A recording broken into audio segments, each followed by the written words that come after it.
And you see that Croft is 1 inch taller and has a 2-inch reach advantage. But Barrera, despite his youth and despite the fact he's 5 years younger, Barrera is by far the more experienced boxer.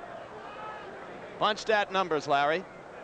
Once again, a profile of the activity of these fighters, and you can see Barrera's class in those numbers. 70 punches around and landing a high percentage.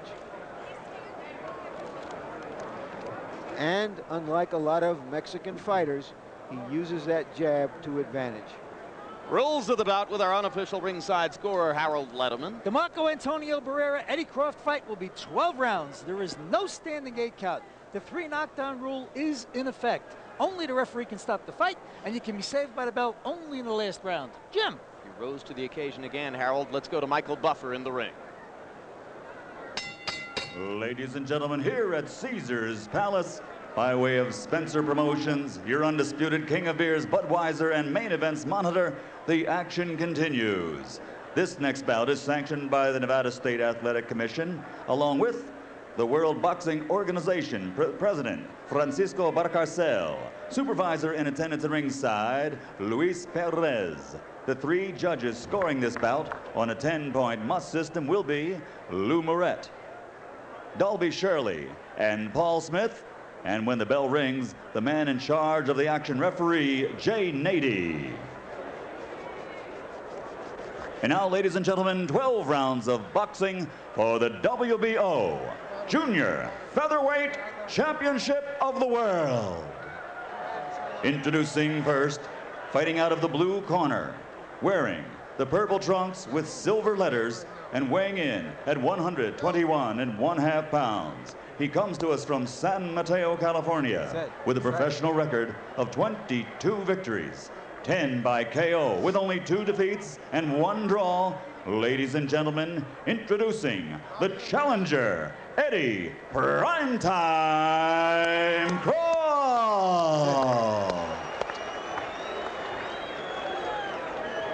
And his opponent across the ring, fighting out of the red corner, wearing the white trunks with gold letters and weighing in at 122 pounds. From Mexico City, Mexico, he brings a perfect record of 38-0, 26 KOs. Ladies and gentlemen, presenting the undefeated WBO Junior Featherweight Champion of the World, Marco Antonio Barrera.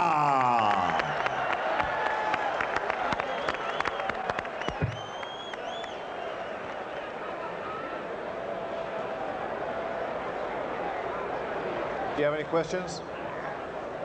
Obey my commands. Defend yourself at all times. We have 12 rounds of boxing. Let's go to work. Eddie Croft studied political science at a junior college in Northern California. Okay. Barrera wants to be a lawyer. What in the world is this sport coming to? Eddie Croft became a boxer because Gil Clancy, frequently a colleague of ours on telecasts like this, in substitution for George, when George is training for fights, Gil Clancy walked into his martial arts gym in San Mateo one day to visit a friend, watched Croft in the ring and said he could be a boxer. Eddie was 15 at the time, and 10 years later, here's the product of Clancy's vision in there against Marco Antonio Barrera. Hard left hook to start the fight for Barrera.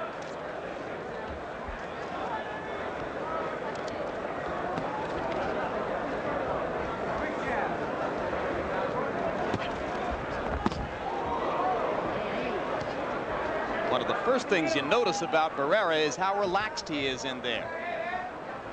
Up on his toes part of the time, but when he gets ready to punch, he settles down onto his feet and throws hard.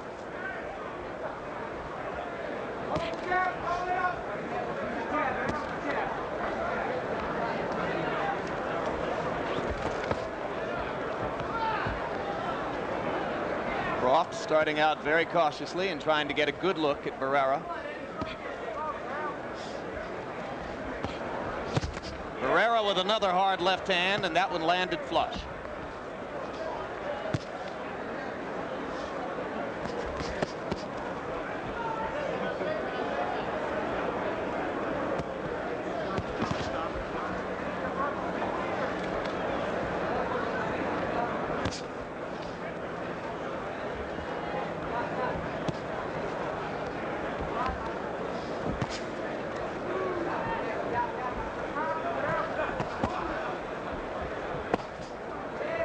Body shot from Barrera. You get a sense of his patience as he picks his spots and looks for the right opportunities to get aggressive against Eddie Croft. Croft hasn't thrown much in this first round as he continues to wait on Barrera. Tries to stay away from Barrera's hard left hook, which has already found Croft twice.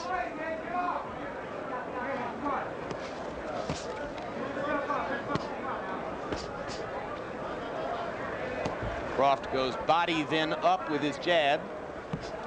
Could be the beginning of something, but now Barrera comes right back with a left to the body and a right cross. When they get ready to trade punches, it appears that Barrera is the quicker man. One thing I notice about Croft, he has that right hand poised to block the left at every opportunity. He's keeping it in and using it judiciously as an offensive weapon.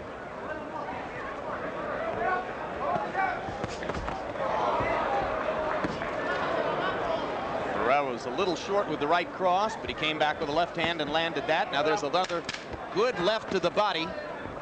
And Marco Antonio Barrera, with the left hook and occasional combinations, has dominated this first round.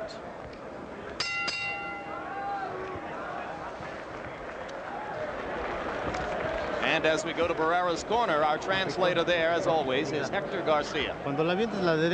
When you throw your right hand, just lift your, keep your hands up, and go with your right hand up and down in the bottom then.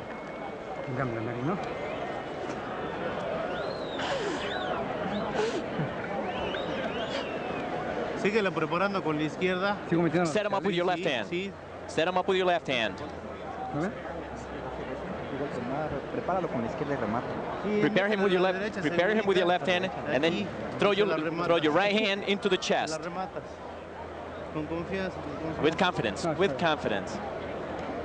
See what's up? You gotta come out one side or the other, okay? And be ready to get off again. All right. Come on out.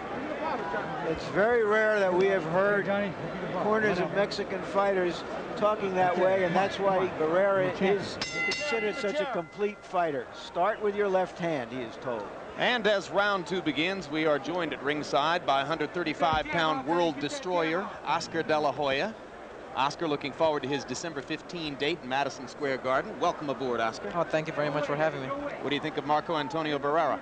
Well, once again, we have a young, tough Mexican fighter up here, and he's a great prospect. He's a world champion now, and I believe he's going to be one of the best. Been fighting a lot at the Forum in Los Angeles. Have you seen him before? I've never seen him live, but I've always seen him on TV, and he's a very exciting, very flashy fighter with a lot of power. Right now, Barrera starting the second round with a couple of fierce combinations, and Eddie Croft is reduced to playing defense at this point. It's awfully hard to find opportunities to be aggressive against a guy who's hurting you every time you open up the way Barrera does. Well, I believe what's happening now is Eddie Croft is intimidated by Barrera's power. Once you step inside that ring, Barrera can look inside your eyes and just he can show you that he's very strong, and he's just going to go in there and try to knock you out. And Croft is right now scared of Barrera.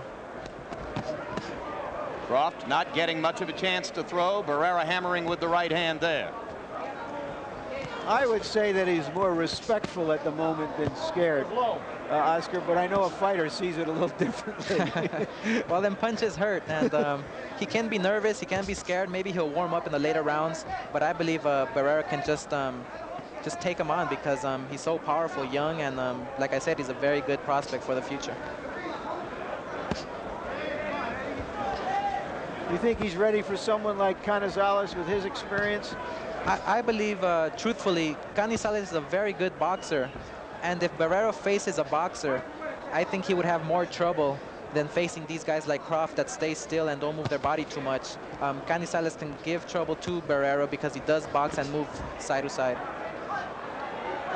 Oscar, what do you expect to see later this evening between Bo and Holyfield? Well, I can't say because, of course, Mr. Holyfield is an excellent heavyweight champion. Riddick Bowe, another one who's an excellent champion, and it's hard to say for me because they're both ready. They both want to win, and it's just going to be a very good fight. May the best man win. Respectfully said, and properly so. George Foreman, what do you make so far of Barrera and Croft? Yeah, you tell a young boy to go into the gym and you give him some films to study boxing. Barrera, you get a film of Barrera. This guy's a picture book, excellent. Left hooks, right cross, does it all right by the book. Has the kind of punching technique that we see when we have Oscar De La Hoya in the ring. Oscar writes another book. Another rousing round for Marco Antonio Barrera. And quickly now, let's check in with Roy Jones. Roy reporting from the locker rooms, the dressing rooms, I should say, as we get ready for the main event. And Roy Jones, I understand you have a report about referee Joe Cortez. What's up? Yeah, Joe Cortez was warned by Evander Holyfield about the problem of Riddick Bowe hitting him on the back of the head. Now, I don't know if this is a show of concern about his health because guys are being injured from rabbit punches, or is it just him kind of over-worrying about Riddick Bowe coming out doing bad tactics. But whatever, we should find out early which direction that is leaning to, because most guys that show concern either show it for their care, worrying about something bad happening to them or injury, or it could be just, you know, a little bit nervousness of Bowe being over anxious to win. So I don't know, but we'll see. Hey, Roy, let me ask you something. Holyfield and the people in his camp have been trying to get into Cortez's head about this low blow rabbit punch issue from the first fight. Do you think that might backfire against them the way they've gone after Cortez? Yeah, I think it will, because since they're going after Cortez so hard, this may make Cortez say, look, I'm just going to back out and let them fight, and whatever happens, happens. And this would be bad for both fighters, because you don't want the fight to turn into a dirty fight. They're too good of fighters to turn into a bad fight. All right, thank you very much. Roy Jones, super middleweight champ, acting as reporter tonight and doing a heck of a job of it so far. We go back to the ring, third round. Marco Antonio Barrera in the white trunks and Eddie Croft in the blue.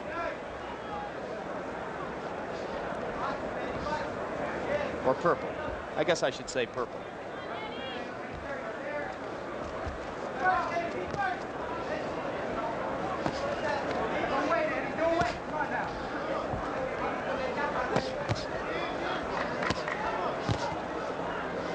Croft getting a little bit more aggressive now in round 3 as he realizes he's not going to get anything done against Barrera by being as cautious as he was in the first 2.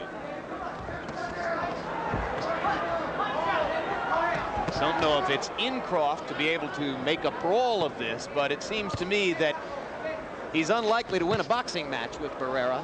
He might have to do something unconventional, George. Barrera's got to be asking himself, why isn't this guy on the canvas now? And that may be a major concern with him too. So you start thinking, and you start hearing a footstep in the dark too. You start thinking, is this guy wrong? I can't hurt him. I better conserve myself. Croft taking some hard shots here, as he has throughout the first 3 rounds. Barrera with more left hooks. Left hook to the body is one of his most effective blows. And now Eddie Croft's right eye is beginning to close, and that damage can be attributed to both the jab and the left hook of Marco Antonio Barrera. Incidentally, the word Tapia on the back of Barrera's trunks has nothing to do with Albuquerque, New Mexico fighter Johnny Tapia.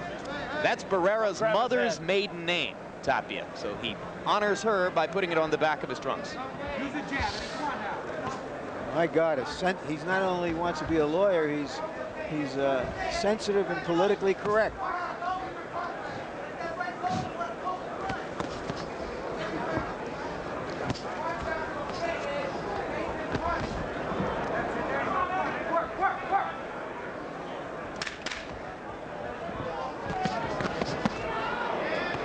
Body shots by Barrera after Croft landed a straight right. It's one of his better blows so far, and a left-right combination punctuates the round for Barrera, who's having a pretty easy time of it so far against a very game Eddie Croft. Aerial view of the outdoor ring at Caesar's Palace, scene of so much boxing history over the course of the past 2 decades, and a full house here tonight in anticipation of Evander Holyfield and Riddick Bowe. Hey, this guy is backing up. Eddie, when you come forward with the jab, the guy backs up, okay? And he's just trying to wait for you. Right. You come with the jab, you're close, throw that short stuff at him, okay? You throw that right hand followed by a left hook. Thank you. You're getting there and you're not doing anything, man, okay?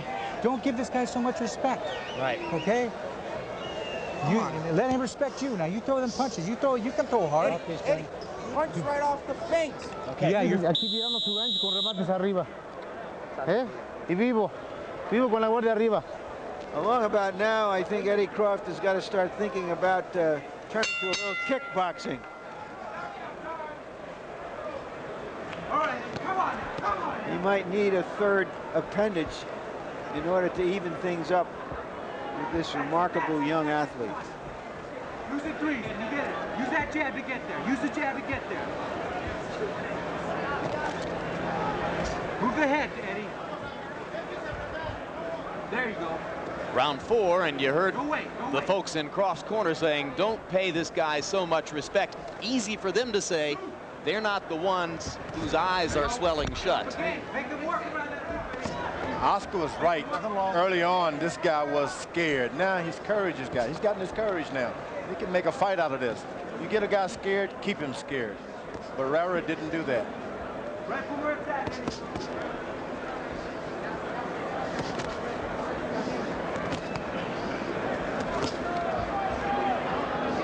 So you're suggesting, George, that Barrera might have shown a little bit more killer instinct in the first 2 rounds? Yeah, once the guy was fighting for a while, and now he's got his courage up, and he has an excellent defense. He's catching a lot of those hard blows now. He's catching them with the tip of his glove and his elbows. Short right hand by Barrera as Croft was coming in, but in point of fact, as George Foreman said, Croft is blocking more punches now. He got a piece of that one with his left arm. Croft, who backed up through all of the first 2 rounds, listening to his corner and beginning to go forward now. What can it do to a puncher like Barrera when a guy bears in forward on him, Oscar?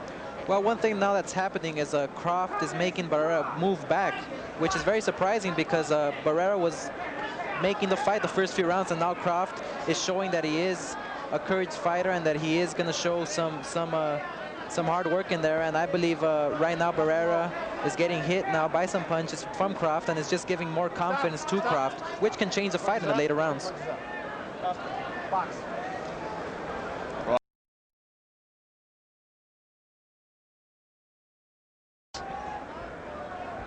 Against Johnson, who's a world-class fighter. A featherweight champion.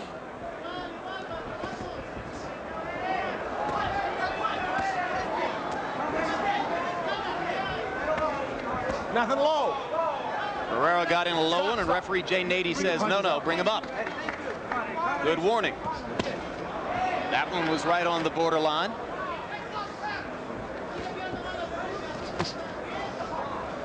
And as Croft has moved forward, Barrera is losing some of his sharpness.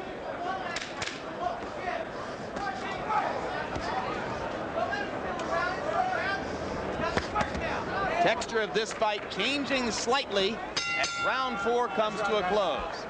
And now let's check in with another of our reporters, Frank DeFord. Frank? Well, Jim, as you can see, we're giving you the weather as well as sports tonight, and a warm front has just come through here, but in most of Las Vegas it's still pretty chilly, and as you can see from the thermometer that Trish is holding, is down to about 55 and could go a lot lower. When Duran and Leonard fought here a few years ago, it was as low as 46. A lot of people come dressed more for a cotillion than for a sports event, but the real problem, of course, will be for Evander Holyfield, who has back spasms. He'll be wearing an insulated robe, and he'll be carrying heating pads and doing the best that he can to ward off what is becoming a very chilly, cloudless night. But I'm doing better than anybody else. So goodbye, guys. Well, that's visibly apparent, Frank, and there's the temperature at ringside where we are under a cover and under the lights, and therefore, as you can see, it's about 7 or 8 degrees warmer in the ring than over where Frank was standing. The mayor of Las Vegas is Pam Jones. I don't think that was her. No. Frank said that young lady's name was Tricia. Oh, well, now I know it wasn't her. They've been introduced. Harold Letterman, give us your score through 4 rounds. Okay, Larry, I got it 40-36, 4 rounds to nothing. Marco Antonio Barrera. I think this kid with that left hook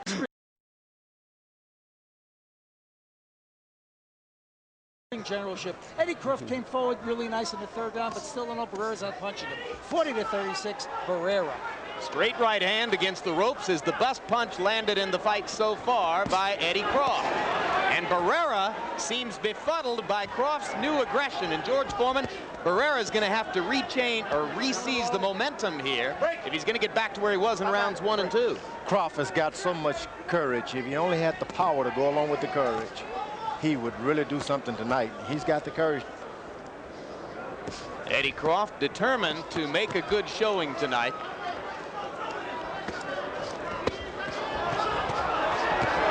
Low blow by Barrera. Might have hurt Croft.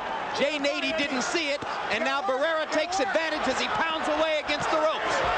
Eddie Croft wobbly, losing his legs and trying to hold on.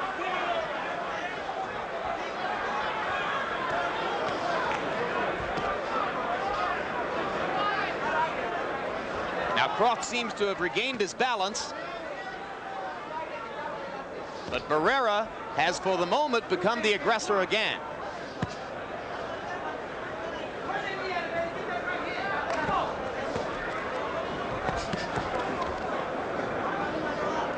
It was almost as if Barrera had been playing wait and see or possum for a while before he unleashed that awesome barrage.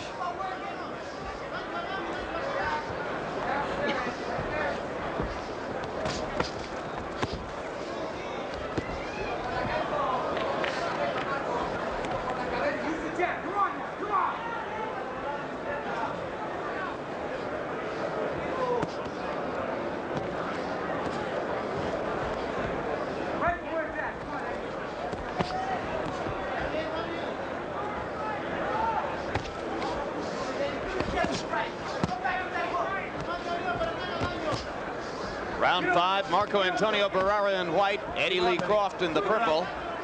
First 2 rounds belong completely to Barrera. Croft has stepped up his level of aggression since then and made it much more of a battle. Barrera going back to body punching in this round to try to generate some of the momentum he had in the first 2. Boy, that's some of the most fearsome body punching I've seen this side of Julio Cesar Chavez. Okay, breathe. Go. Okay, baby. Thanks, Albie. I got you. Where's that mouthpiece? Right here. Breathe easy. I need another water. Where's another water? There's 2 low blow warnings on Barrera. The next one's a penalty. You got to do what's working. You're abandoning. Eddie, you're standing in front of him, and you're letting him throw 3, 4, 5 punches. Okay? You got to use that jab. You got to throw the right hand too. Okay? All right, let's take a look at that sequence of punches.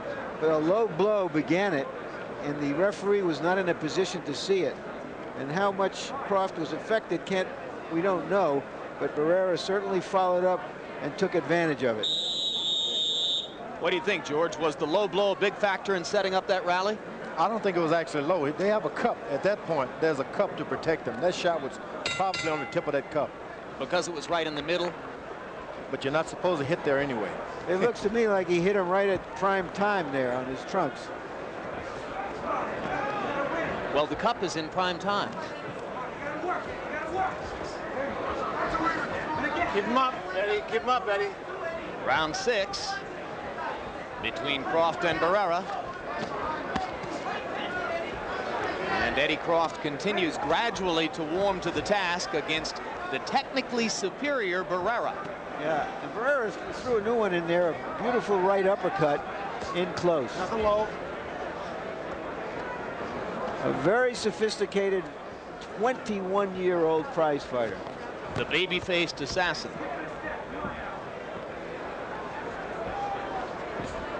You got to do it. And I notice now, Jim, that Flip Pomansky, the commissioned doctor here, is watching this very closely because Croft is starting to get busted up a little, is taking a lot of punishment, is showing courage, and they want to keep an eye on that. And Pomansky is seated over in Croft's corner. It's not a good sign for a fighter when Pomansky is seated in your corner.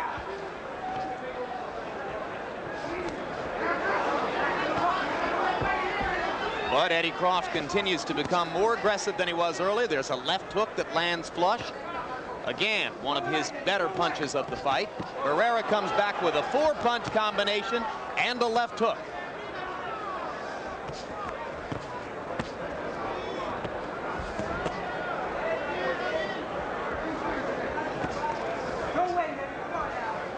Barrera has dispensed with the body punching to a certain degree in this round. It was his basic staple in round 5.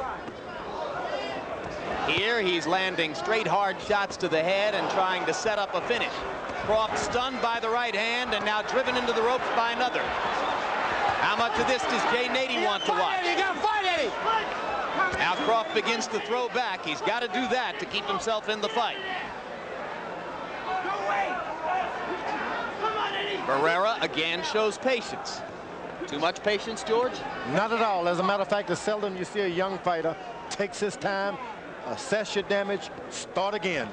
This guy Barrera has got the stuff. The right and the left stuff, George. Good balance and a good left hook to the body by Barrera. And another good left hook to the body. And 2 more.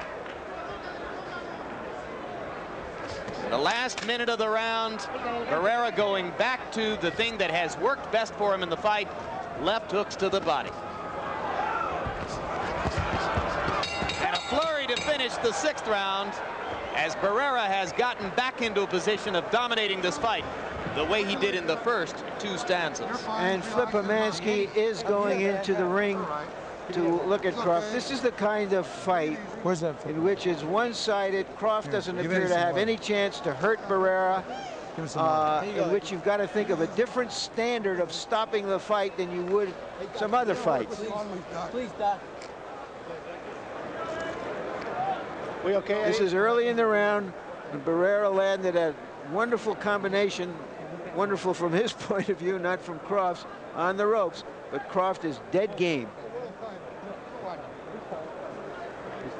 Quick right hand, digging that left to the body. Don't win this round yet, you'll have to stop it. And this is how the round finished. I have a hunch that the referee has been told that he can stop this fight anytime, which is the proper way. Even though Croft is fighting back, we have seen that the game fighter is the one who can really get hurt in this kind of a situation. And punch stat numbers show that in round 6, Barrera landed 44 of 60 power shots. Those are forbidding statistics for Eddie Croft at this moment. Croft responding now as referee Jay Nady told his corner, if he doesn't fight back in this round, I'll have to stop it. 7th round. Scheduled for 12.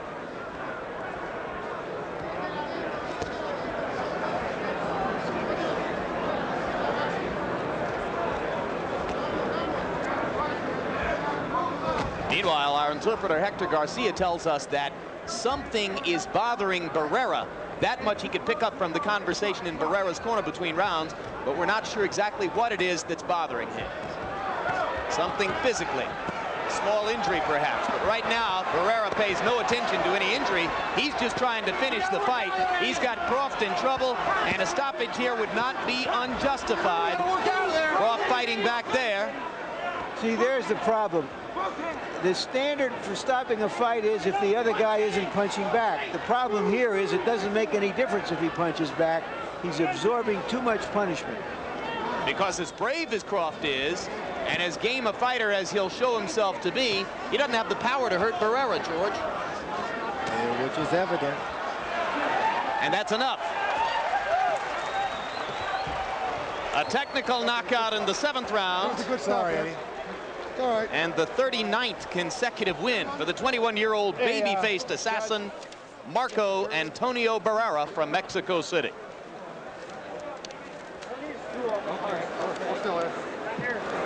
Hey, this way! Turn him around, turn him around.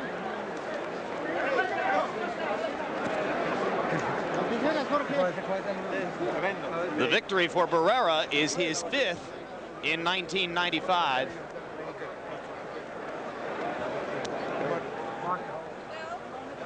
Let's watch this prodigy at work. The best little fighters in the world come from Mexico, in my judgment. And right now, this kid may be the best of the best. He can fight. He was patient where patience was required. He didn't get excited when Croft came onto him and drove him back for a while. He's got the complete package, it looks like. And this is the end where the Nevada officials, having gone to school on the tragedy of Jimmy Diaz last May. Jimmy Garcia. I'm sorry. Thank you for correcting me, Jim. Jimmy Garcia stopped this fight when they should have. So Barrera celebrates there, and let's go to the ring for the particulars from Michael Buffer.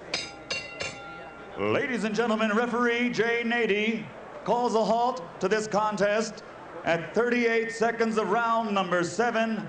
The winner by TKO victory, his record now 39-0, 27 KOs. He is still the undefeated WBO Junior Featherweight Champion of the World, Marco Antonio Barrera.